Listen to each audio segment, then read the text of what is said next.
काला कुत्ता। एक गांव में एक काला कुत्ता रहा करता था।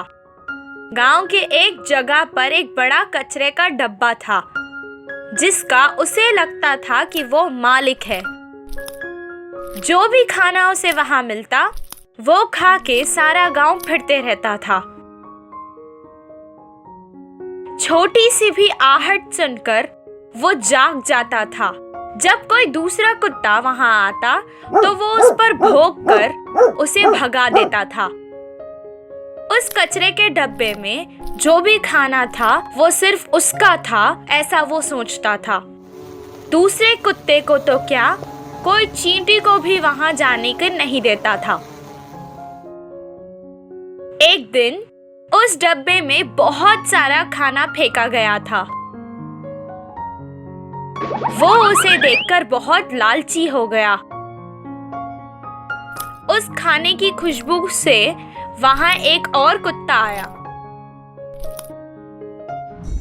लेकिन उन दोनों के बीच में लड़ाई हो गई। तभी जोर की हवा चलने लगी।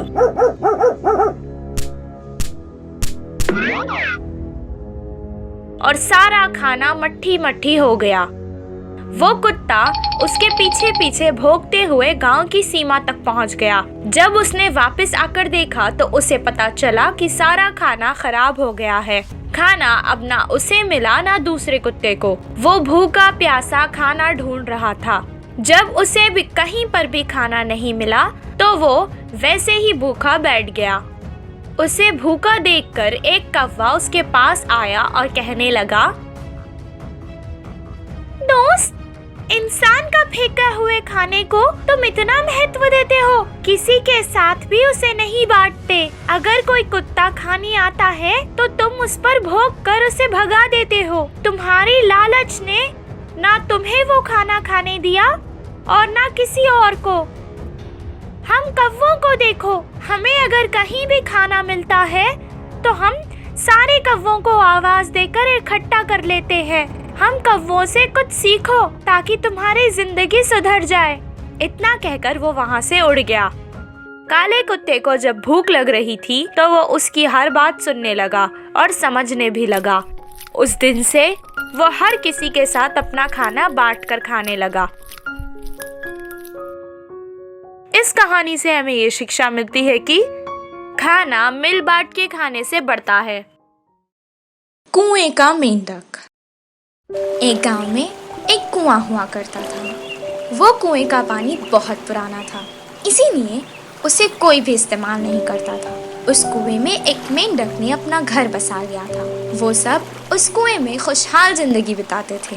उनकी आवाज हमेशा उस कुएं में गूंजती रहती थी। एक दिन उस मेंढक के बच्चों ने अपनी माँ से कुएं के बाहर जाने की दुनिया देखने की अनुमति मांगी। मैं आज तक बाहर की दुनिया नहीं देखी, प्लीज एक बार देखने दो ना। अगर बाहर की दुनिया एक बार देख के आए तो क्या हो जाएगा? बाहर जाने दीजिए ना।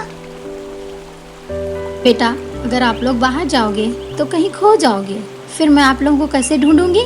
बहुत बोलने के बावजूद भी वो बच्चे नहीं माने। वो लगातार अपनी माँ को मनाने की कोशिश कर रहे थे। बच्चों की इस जिद को देखकर माँ को बहुत गुस्सा आया। मैंने हमेशा अपनी माँ की बात मानी है। मैं कभी भी इस कुएं से बाहर नहीं गई। तुम्हें भी मेरी बात माननी होगी। माँ गुस्से में चली गई। मम्मी को कुछ नहीं पता।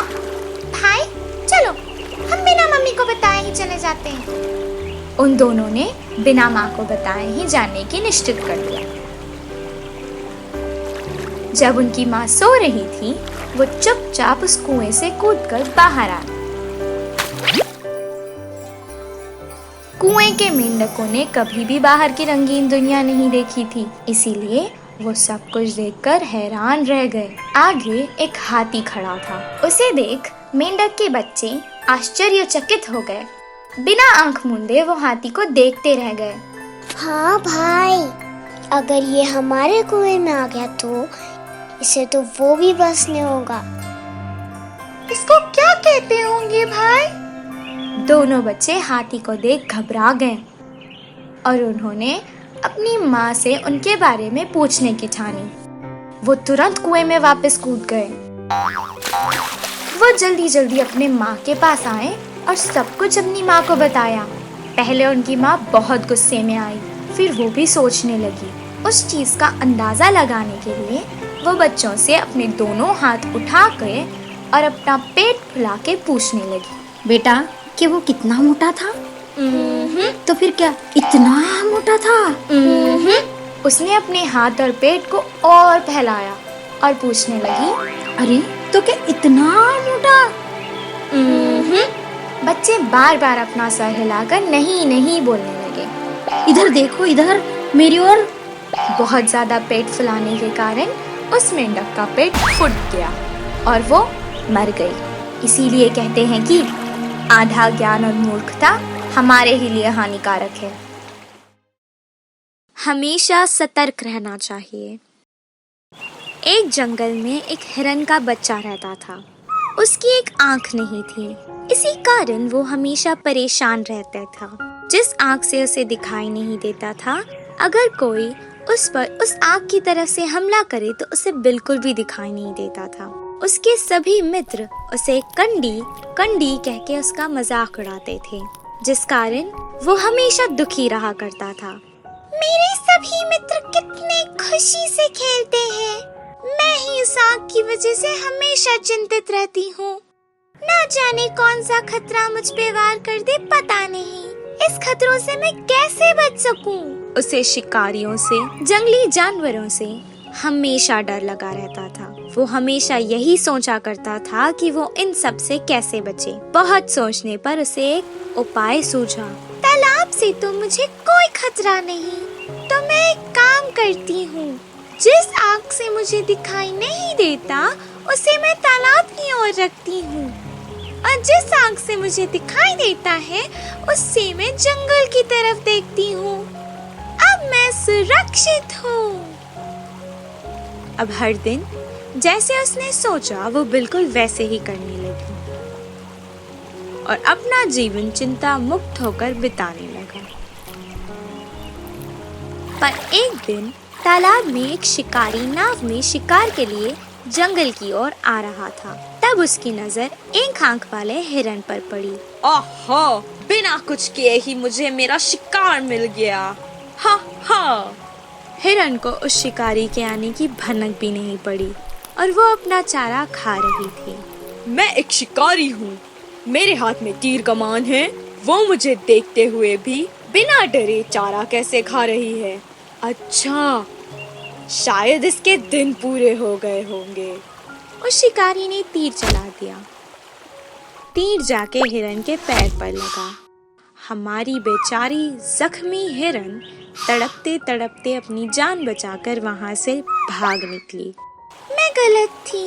मैंने सोचा कि मुझे तालाब की ओर से कोई खतरा नहीं है, पर आज इसी सोच की वजह से मेरी जान भी जा सकती थी। जंगल में रहने वाले जानवर तो कहीं से भी सुरक्षित नहीं है, उनके लिए संकट कहीं से भी आ सकता है। उस दिन से वो हमेशा सतर्क रहती थी और हर तरफ अपनी नजर रखती थी। इसीलिए कहते हैं कि सतर्क रहने में ही हमारी और हमारे जीवन की भलाई है। शियाल का अजीब बर्ताव।